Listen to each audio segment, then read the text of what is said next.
নমস্কার তোমাদের সবাইকে সানাস স্মাইল এডুকেশন সেন্টারে স্বাগত জানিয়ে আজকের ক্লাসটি শুরু করছি। আজকে তোমাদের সঙ্গে আলোচনা করব তোমরা যারা সপ্তম শ্রেণীর দ্বিতীয় পর্যায়ক্রমিক মূল্যায়ন পরীক্ষা দেবে 2026 সালে তোমাদের জন্য রায় ও মার্টিন প্রশ্ন বিচিত্র থেকে আজকে সমাধান করব সপ্তম শ্রেণীর ইতিহাস বিষয় মডেল নম্বর 1 অর্থাৎ 1 নম্বর স্কুলের যে সমস্ত ছোট ও বড় প্রশ্ন আছে তার সমস্ত প্রশ্নের উত্তরের সমাধান করে দেখাবো। চলো দেরি না করে মূল বিষয়ে যাওয়া যাক। তার আগে দেখে নিই তোমাদের দ্বিতীয় পর্যায়ক্রমিক মূল্যায়নের পূর্ণমান হবে 25-এর পরিবর্তে 50। একটু দেখে নিও। আর তোমাদের কোন কোন অধ্যায় থেকে সেকেন্ড ইউনিট টেস্ট পরীক্ষায় থাকবে একটু অধ্যায়গুলো দেখে নাও। অধ্যায়গুলো একটু দেখে নাও। 4-এ আছে দিল্লি সুলতানি, 5-এ আছে মুঘল সাম্রাজ্য, 6 আছে নগর বণিক ও বাণিজ্য। এই কোন কোন অধ্যায় থেকে কত নাম্বার থাকবে একটু দেখে নাও। চলো এবার আমরা মূল বিষয়ে যাই। দেখো 1-এ আছে সঠিক উত্তরটি বেছে নিয়ে লেখো।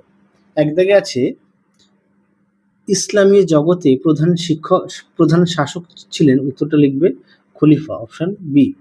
2-এ দেখো মোহাম্মদ ঘুরির মৃত্যু হয়েছিল, উত্তরটা লিখবে 1206 খ্রিস্টাব্দে, অপশন ডি। পরবর্তী প্রশ্ন দেখো 3 দাগের দিল্লি দরবারে সিজদা প্রথা চালু করেছিলেন, উত্তরটা লিখবে বলবন, অপশন বি। পরেরটা দেখো 4 দাগের অল রিহলা বিবরণীটি লিখেছিলেন, উত্তরটা লিখবে ইবন বতুতা, অপশন ডি। 5-এ দেখো বাহামনি রাজ্যের প্রতিষ্ঠা করেছিলেন, উত্তরটা লিখবে হাসান গঙ্গু, অপশন বি।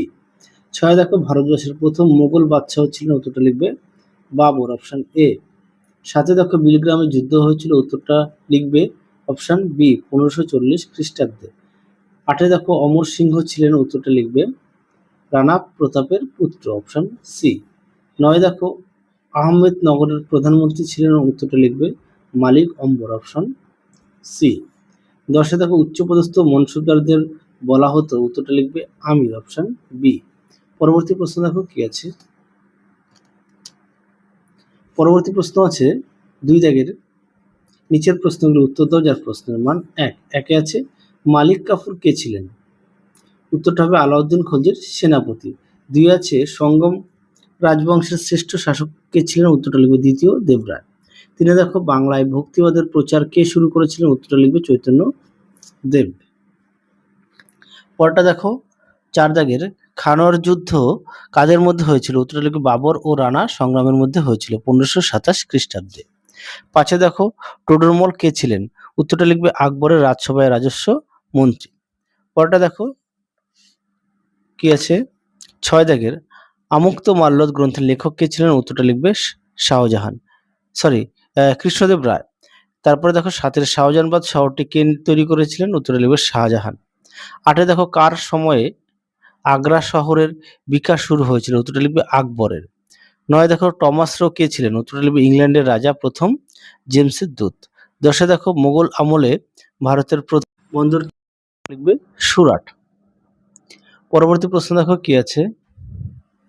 3 দাগের নিচের প্রশ্নগুলো উত্তর দাও। 1-এ আছে ঘরোয়া যুদ্ধ কবে কাদের মধ্যে হয়েছিল, দেখো প্রশ্নের উত্তরটি ঘরোয়া যুদ্ধ কত খ্রিস্টাব্দে হয়েছিল, 1529 খ্রিস্টাব্দে।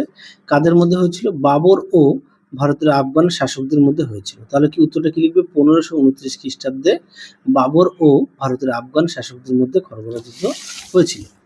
পরবর্তী প্রশ্ন দেখো। পরবর্তী আছে 2 দাগের আলাউদ্দিন খলজি কেন সিরি শহরটি তৈরি করেছিলেন, এই প্রশ্নের উত্তরটি তোমাদের পাঠ্য বই থেকে দেখাই। দেখো এই প্রশ্নের উত্তরটি পাঠ্য বই থেকে দেখাই, তোমরা এখান থেকে এই অবধি লিখবে, দেখে নাও। এখান থেকে এই অবধি লিখবে পৃষ্ঠা নম্বর 55। পরবর্তী দেখো ইক্তা ব্যবস্থা বলতে কি বুঝো, এই প্রশ্নের উত্তরটিও তোমাদের পাঠ্য বই থেকে দেখাই।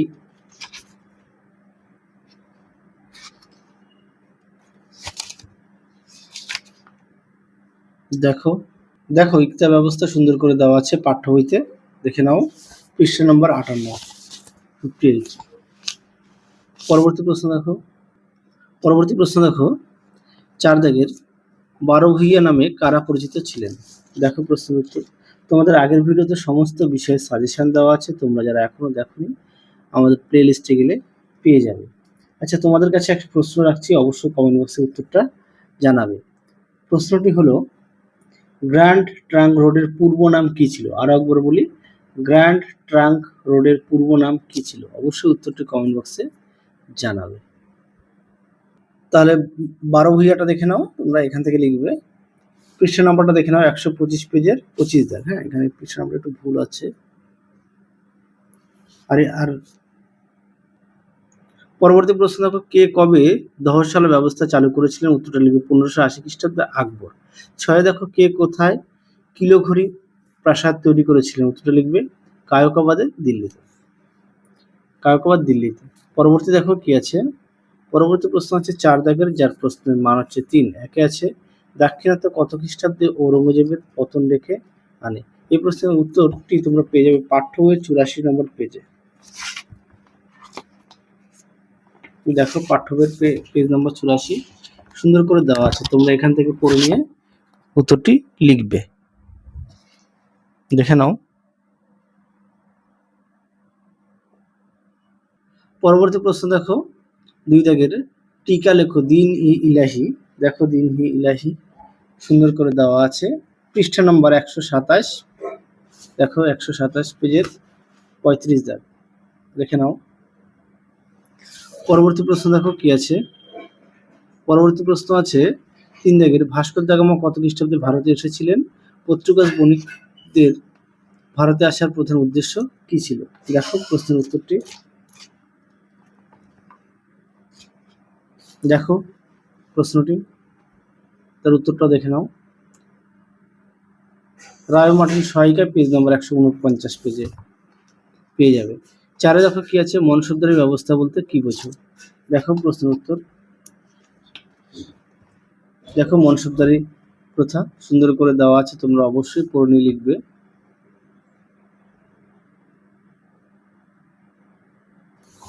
পরবর্তী দেখো 5 দাগে, সুলতান ইলতুৎমিশের সামনে প্রধান 3টি সমস্যা কি ছিল? দেখো প্রশ্নের উত্তর,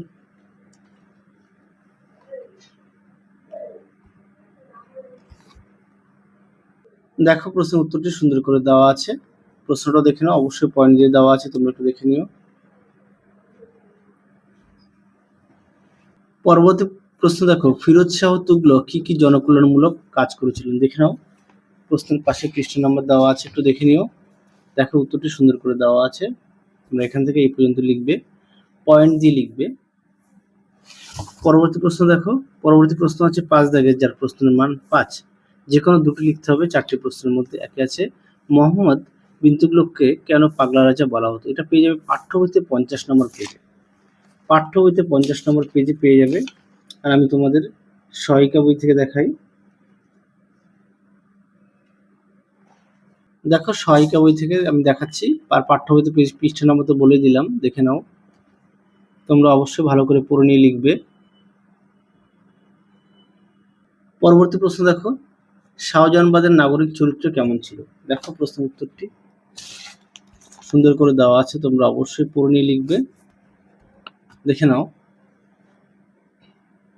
সুন্দর করে দেওয়া আছে, অবশ্যই পড়ে নিয়ে লিখবে।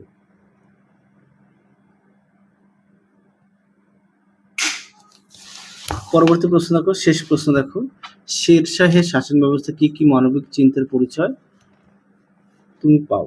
দেখো প্রশ্ন উত্তর,